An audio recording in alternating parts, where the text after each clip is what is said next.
podcast number 2 done on the same day as podcast number 1 at Boston's pad. So we have Boston, who is the owner of the pad, or the renter of the pad. The bus depot. Of the bus depot. HQ. So Boston is also a yoga teacher at the same place I work at with Natty.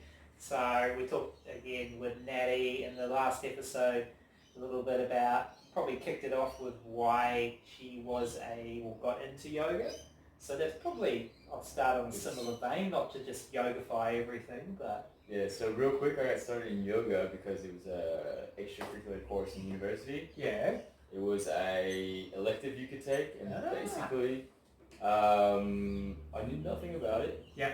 Got credit for it for my university course. I was the only guy in there. So this was back in 2005. Yeah, definitely, because I did mine in 2000 and... Oh no, fuck. Yeah, you would have been... I did mine in 2016, so you would have fully been how many guys? There was no guys. Yeah, guys are slowly this coming was, in. Yeah, this was like Midwest America. Yeah, so you were the only guy. I was the only guy, I was pretty stoked about that. And it was cool because I didn't even know what I was getting into. And the teacher, it went for about 12 weeks long, this course, and we'd have 2 classes a week. And by the end of it, what she had us do was actually teach a class. Cool. So it wasn't a yoga training course by any means. It was just like yoga 101, learning about yoga. But in the end, we actually taught our own class. Yeah, to be functionally able to teach a class. Yeah, yeah. And there was no accreditation, there was no anything. It was just, but that was pretty cool to do within 12 weeks of not knowing anything. Two classes a week, go in and then you taught a yoga class. And that was basically for me. What did you like about it? Like, what was it that kind of got you going? The girls kept me there, but but yeah, I'll close the door actually. The girls always keep you there. Yeah, no, it's no, it was. Especially if you're the only guy in a whole class. I was definitely, when I got in there, it was I had this idea of spirituality, and I grew up in a religious Catholic family, but it didn't really work for me, and I knew that there was a spiritual side to things, but I didn't really have a way to harness that or express it, and I think that was the basis of where I could basically fundamentally put all that energy into. And at first, of course, it's always the asanas, and and then as you get a bit deeper into it, you start to understand. Yeah, there's more to it. Yeah, it's not just like we're doing these poses and stretching. So which is what I mean. I could see most people look on the outside and you're like, oh yeah, that's what's going on. Yeah, and it comes in waves, right? Sometimes it's a very egocentrical practice, right? For sure. Balance or this or that, and nailed that. But when it comes down to it, there's you get into the depths of it. There's so much more to it, right? And I think that's like when you go into class and teach. Try to bring people that think it's just about the asanas to just enlighten them with a little bit and maybe just explain the breath. And this breath is part of yoga as well.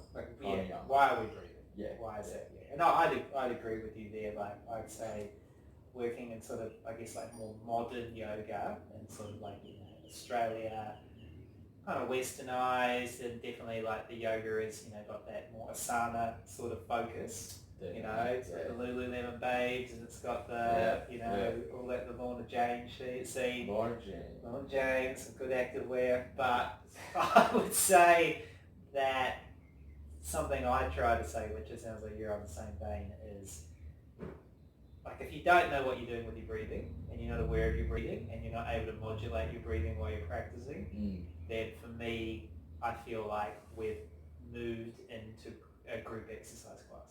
Yeah, Grace personal training. Yeah, so I'm like, it's group exercise class. Yeah, that's for me. We've moved off that sort of track. And you don't want to scare people that are fresh into yoga with a lot of talk about all the that chakra and the shit. The woo woo coming in, But it's important to grow. And like when you're in the class, don't just work on your getting to a handstand or something. Because that's not the end of it. The end of there's never any end. But coming internally is, and making yoga more of a way of living is a more fulfilling practice, and you're gonna get more out of that than just being able to get that whatever that pose is that you see on Instagram or whatever. So I think which might get them into it at the start. Yeah, and that's sometimes, awesome. sometimes it And gets that's them into awesome. Yeah. Because it's always that side. It's that achievement. It's great. It's a fulfilling. It's like a personal achievement. Yeah, for sure. So, but as far, how did you get into yoga? Man, it was always kind of there. So I remember as a kid being like 5 years old and being at the library or like someone's house because my mum was like pretty hippie, and like finding yoga books, but like real esoteric ones with like, Indian guys with little white undies, and it's like, and there's pictures of snakes, and it's just like, it's got this little, like a black magic vibe, and I was always kind of, like I always remember reading them as a kid and being like, what is this shit, and then it was always there. And I remember even like attempting stuff when I was, like reading about how to do types of breathing. And then I remember when I was I had a lot of back problems in my early teens, and I was diagnosed with a spinal condition, which basically just was about that I was going to have degeneration of my discs, and blah, blah, blah. And, they were wanting to do surgery on my back maybe in my like mid-teens. And then my mum sent me, and a friend who was like did hatha yoga, and so I remember being about 14 or something and going to a hatha yoga class and being like really tight. Like all I remember the whole class was like how tight I was, because everyone in my family is like they can't get their hands past their knees, sort of stuff. I'm not a flexible. I'm not a double jointed person. I'm not a flexible human being, and pretty much I just started going. Noticed my back was getting better. I noticed my surfing was getting better. And then I also noticed probably just like things like concentration, and I noticed, when I would get pissed off with something, it wasn't like when I was younger, I was like super fiery and getting in fights and stuff at school. So that was always, and so it was always there. I was doing breathing work and doing some of the basic asanas, but I didn't actually like decide to teach until, a long time ago. Not a long time. It took a long time to want to teach. Like I think I thought about teaching maybe 10 years ago. I remember going to a yoga class, an Iyengar class, and I met this guy who was probably, back then he was probably 40. Yep. I'm pretty much 40 now, but I remember seeing him just being like, that dude 40? Like, it was just like, he was just like, does he look healthy? It's like the shit he could do with his body. He wasn't like, talking healthy? Is he like, mind was healthy? Yeah, you could see he was like the whole shebang. He wasn't like, and this was like before, like what was that, probably similar to what you did, of course, about 2006, I met this guy. And I remember walking out of his class and just feeling really calm, really strong, and like it was old school Iyengar, with just holding poses, like it's warrior 2.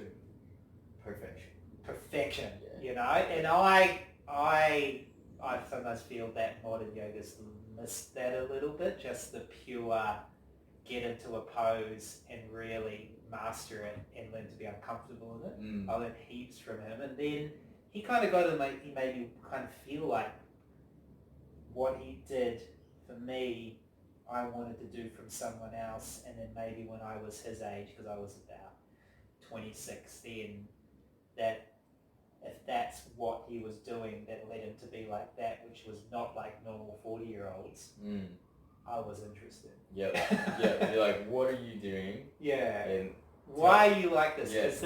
How can I get there? This isn't Western 40. Nah. Western 40 is like, Western 40 is my life's over. This guy was I'm on the downhill. This guy's just like, I got so much in front of me. It's like this guy, and I was like, I want to be surfing really good when I'm 40 or 50 or 60, and I was like, whatever he's doing, that appears to be going in that direction. So that kind of made me, the meditation side didn't actually come until probably about 3 years later, where I became really interested in the meditation stuff, and then that became more. Is it focused now? Yeah, like I'm a strong guy, and I do a lot of physical yoga because I like the physicality, like I like the challenge, and I've always had that personality. But I'd say from the point of view of seeing changes in my behaviours and putting them against old behaviours, meditation was the hitter. It was the hardest thing to do, actually. Yeah. So do you think that like that meditation side of things has taken you in a whole different direction as far as where your past behavior would have taken you and decisions that would have been made from that? Like, for sure. I mean, are you on two different sides of the totally different the pole? Like, that was the asana has kept my body I'm 40 or nearly 40 and I surf as good as I did when I was 20. I mean, things are sore, but my capacity isn't really. My breath capacity is really good. I feel good. Yeah. But from the mental point of view, I guess what it was I grew up very poor, and a lot of my worth was determined by how good I was at school, and I was always quite physically dominant in sports, and so I was the best at athletics, and I was winning the national champs, and that was like a big identity thing. Yeah.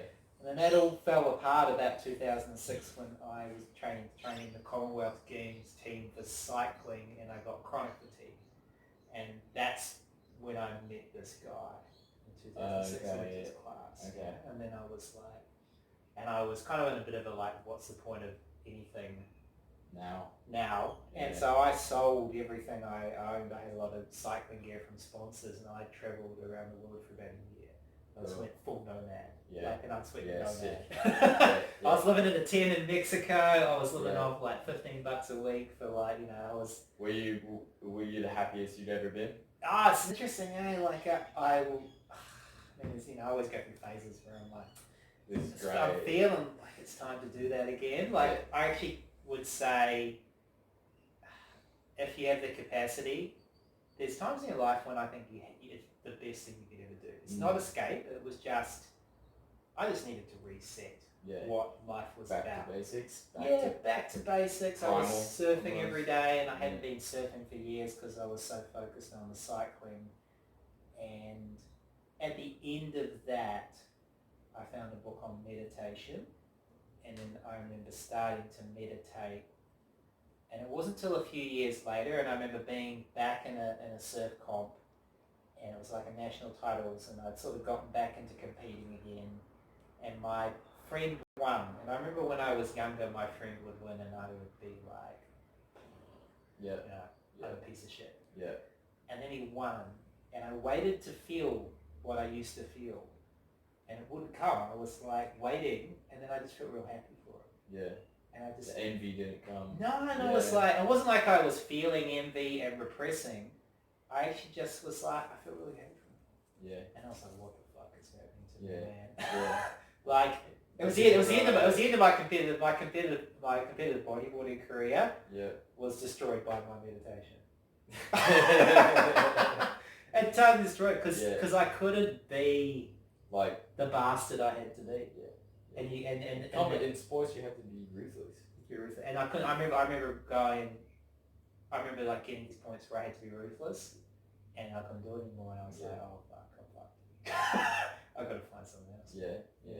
So you obviously, you've talked about the breath. You've talked about trying to bring that focus into more Western modern yoga classes when you're teaching, and obviously the conversation we just sort of moved into about meditation. So obviously, the things like the breath and the meditation, why, do you find so much value in it? Because you obviously value it. I do, yeah. And to be honest, I probably don't give myself enough time to do meditation. But what I find is that if I feel that I don't have time to do meditation, that's exactly when I need to be doing it. Yeah. Right? So, as soon as that pops into my head, I'm like, okay. And even if it's stopping for 5 minutes and just focusing on my breath, doing things, I get quite, I'm quite pragmatic about things, and sometimes when things aren't aligning in what I'm doing, I get worked up, anxiety builds. Yeah. And going into that 5 minutes for myself will bring me back to center. I'm more of an extremist when I jump into things when it's time to do something. So I've done a few Vipassanas. Yeah. Those were pretty difficult for me. That was painful. It's super hard. So that would be when I did one about 2006. that was probably the main thing. Was I had by then I think about a good like 6 years of meditating or 7 years of meditating pretty regularly, and I went in and I just wasn't prepared for the physical pain. I mean, your body is screaming at you. Yeah, everyone's like, you're not moving, it's easy, and it's like, oh, it's not easy, man. Yeah, I call it the hour of power. If I could get through that hour, like that was it. You gotta psych yourself up to do it again like an hour later. Yeah, it's just like repeat. And you do get there in the end. It's amazing how quick you can grow when you fully focus on something for 10 days. Yeah. Everything's no phones, no reading, no writing, just no communication with just anybody. No talking, just work. Work. And I remember coming back outside into the world, and I was reset and I was resensitized that quick. I went to the supermarket and I had to stop and I had to turn around and walk back out. It's too much, the beeping, the lights, the colors. Interesting experience, because that was very similar to me. Was that I've been writing a little bit about this lately, about desensitization and resensitization, and that desensitization is actually the primary mechanism of our depression and our suffering, and the reason that we don't feel happy. Yeah. Because we become desensitized to something which was pleasurable or meaningful or a partner or an experience, and then we're constantly upping the ante. And so, it's so much in our face now to up the ante. Yeah. That we need to be up here, right? Yeah, so we're constantly, so like you said, you come out of the retreat, and I remember a similar experience walking down the mall area in Wollongong, and everybody was buying, and it's a Sunday, and frenzy. And I was just like, I just remember kind of feeling like I was there, but I guess I wasn't there in the sense that I was observing. And I remember sort of watching it in a very impartial sort of way, and just, like you said, I felt overstimulated. Like you said, like you went to Woolies and you're like, the lights are bright and, everyone's beeping and the lights, but you become desensitized. Yeah. But the thing is that that's still happening to you in your brain. Yeah. But you kind of, a part of you is kind of like, I don't know, you haven't blocked it, but you've kind of like compartmentalizing it. So you can get through all that stuff without being your brain exploding with information. So you experience, I guess what you're saying is that you experience as a stress. Whereas before you wouldn't really have called it a stress, but probably on a physiological level, it was always a stress. It was always a stress, but we've masked it. Our body has learned how to adapt to it. Right? I remember driving. Yeah. We were coming out of a Vipassana retreat, getting in my car and driving. And at the start it was fine. I was coming back from Blackheath and it was crazy. And then I started to get into Sydney. And I was like, whoa! Yeah. You get through Blacktown. Driving is fucking stressful. And then you're just sitting there and people are telling you, this and that. You're like, whoa, man, I'm not ready for this. I need a decompression. But say after those 10 days, and you came out, I remember the big thing when I came out after 10 days, and I always surf every day. Yeah. And I remember going in the water. Fuck, that was good. Yeah. I was resensitized to water. Yeah. To being there. Yeah, and I just felt real lucky. Awesome. I had my board, and I was like, I got a board. Yeah. Okay. The waves were okay. They weren't great. Yeah. I can go to the beach and go surfing, and that's fucking amazing. Everything you need right there, right? And you weren't necessarily thinking about things you didn't have, or you weren't thinking about the future. Yeah. You're just present. Just there. You're just there, and you go oh, this is perfect. I'm here. This is great. Yeah. Well, it's I remember coming out, and I think on the thing you only had tea or something, and then I remember having a coffee. And I have a coffee, but I might have one in the morning. Yeah. I remember having a coffee, and I was like, I like the taste, but I remember just having it and just being like, it's good. It's good. Yeah. Yeah, and then and some days you'll have you might even have 2 or 3. Yeah. And you're just kind of wait. Well, you like this, you're reading something and you're drinking your coffee. You're not conscious about what you're eating, or and then you don't get the pleasure from it. Yeah. I think that's a big thing. We say we were experiencing the past and something. I was watching this woman and she was pushing her kid on the swing, and this was like 2 days ago, for some reason. And she's pushing the kid on the swing. She pushes the swing, and then like the swing kind of goes like this and this barely that pretty much stopped. Yeah. She goes like this, and then the swing's going, and she's like, yeah. And then the kid's just, and the swing stops, and the kid's just sitting there like, yo, why am I getting shorted here? And then he pushes it again. And I was like... He's like, yo, Mom, this isn't how this works. I was like, okay, so that's your baby. Yeah. That, you know, the kid was probably like 3 or something. And I was like, man, like, how can you feel meaning when you remove yourself from the capacity to ever be able to find that meaning with it? You can't have that meaning with that person when your mind's somewhere else. No. Yeah. I read a study recently, and the way that parents of newborns are pushing the pram or on the phone and the baby's there, you have this dead face at your phone, and the baby is always looking at your face to learn expressions. So it understands when you're upset, when you're mad. So they're not learning like social cues. Yeah, because the parent's face is just like straight. Yeah, Botox will do that too. Yeah, Botox will look at mum and be like, "Out the Botox." Are you happy? Are you sad? How tell? Like, what? You do. You see what you want. So with the Botox face. Yeah. So you look at a lot of things. It's not even about how it's affecting our happiness now. It's what it's doing for future generations as well. Probably prudent that we take a step back and look how we're affecting the kids and the things that are happening because of our lack of presence of devices, and that's a whole. I think we're seeing it though. I think we are seeing it. Like we're already seeing the repercussions of it. I think we're seeing some of the repercussions. And we haven't seen all of it. No. We won't see that for generations. What are they saying? Like they're saying because I got a friend who works with autistic children, and I said, is there more diagnosed autism or is there more of it? And he said, yes, there's more diagnosed, but yes, there is more. There's more of it. Yeah. And it's like, why? You know, like this is thing of like, well, we don't know why. You know, you get vaccines, you get anti-vaxxers and you get all this sort of, but I think it could just be more simple. Yeah. I just think it could be really sort of like things you're talking about, like. Yeah, like they're not getting in those primary development years. They're not getting the information and input that they need from. Food. It could be food as well. Yeah. It could be like genetic engineering of a predominant amount of food that we're eating. Yeah. There could be all these things like there's dementia and Alzheimer's, like dementia, the same thing.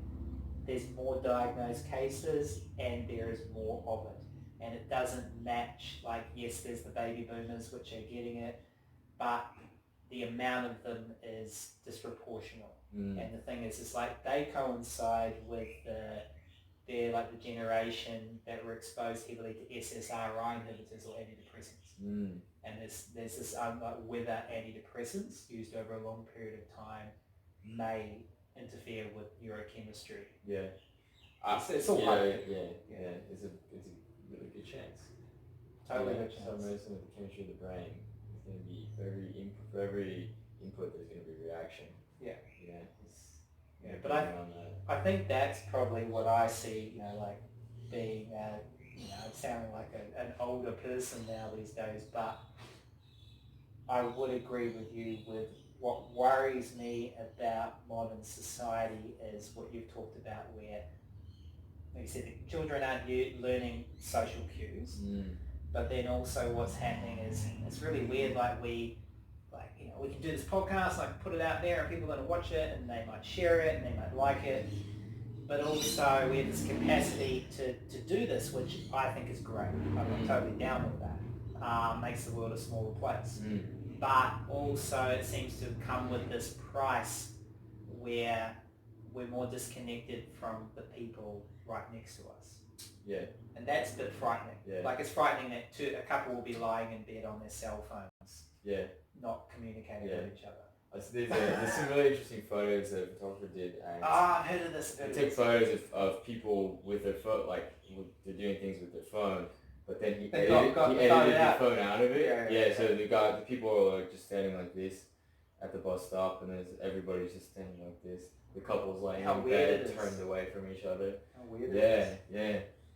It's a strange thing. It's a strange phenomenon that we're going through at the moment. And I think that you can probably chime in on this. Is like just taking little steps like to change that, to reconnect to the people around you. I had funny. I was at a bar a couple of nights ago and saw these like two guys on Tinder. Yeah. At the bar. Yeah. Surrounded by beautiful women. But right? they were on Tinder. Yeah. Because they didn't want and to do it the real way. I was watching it, man. And like, didn't want to go old school. if I'm looking at a girl like just face value, like I don't know anything about him, he was swiping right to like girls that were not as attractive as the girls standing right next to him that were clearly single, like clearly they were there, they were like, night or whatever. You know, whoa, hey man. This is Lola. Lola, you're coming on the last one. Yeah, she likes to see what's up. She's a rescue cat. Oh. Lola. She's a curious thing. Curious, as they say, curiosity killed the cat. So the boys are on Tinder, and there's some beautiful women around them, but they're sticking with Tinder. And you're just going like, look at this obvious disconnect that's happening in life, and it's almost, if you're a man that goes out and actively will approach a woman, you go up to her and go, how you doing, man? She's almost freaked out now. Because she's like, interesting. What do you do? Like, Are you a fucking psycho killer? Yeah, why are you talking to me, man? I don't know. You're like, you don't come up to me, sort of thing. So, yeah, like, I think one of the keys is like, just with yoga and your practice with yoga, is taking like little steps. Like, every yoga class you go to, you improve one little bit, right? You focus on one little thing. So, if it comes back to... As opposed to focusing on too many things. Yeah. So, you come back to the devices and you go like, why don't I leave my phone in another room when I go to sleep? Yeah, totally. Why don't I get an alarm clock? Yeah. Right? You're like, oh, it's my alarm clock. Well, nah, come on, dude. Yeah. Get an alarm. You know what I mean? Leave your phone in the kitchen. Go to sleep in your room. Yeah. If you want to look at it, you have to get out of bed to go to the kitchen. Or if you want to keep it in your room, don't make it the first thing you look at when you wake up. Which is common, yeah. It's super. I catch myself doing it all the time. I catch myself doing it, and I'm like, what am I doing? Yeah. Like, is this how I want to start my life? Yeah. And the other thing that I religiously do is I turn my phone off at night. Yeah, I do that. So many people complain to me.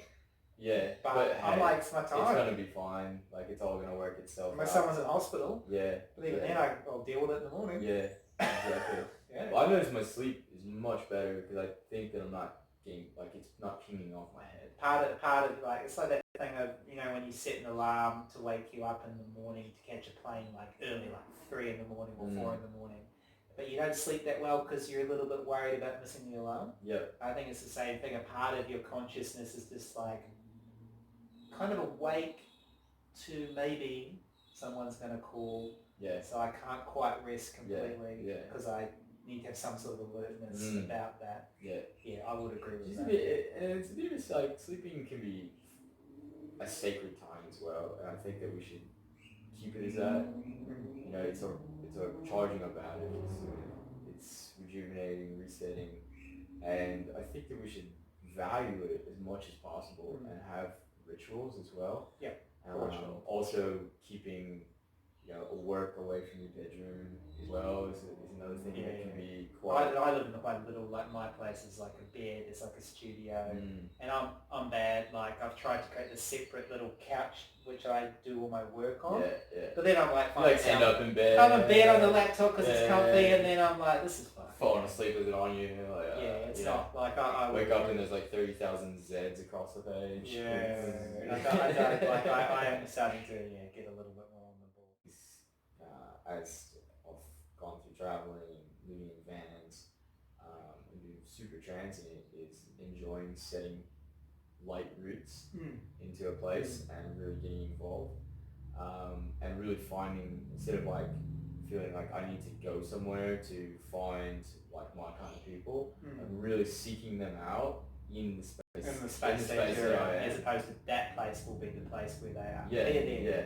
And if it's not in this place, can I create a community and environment where the weirdos want to come and do, like do some funky stuff, in whatever capacity that is. Yeah, that's very true.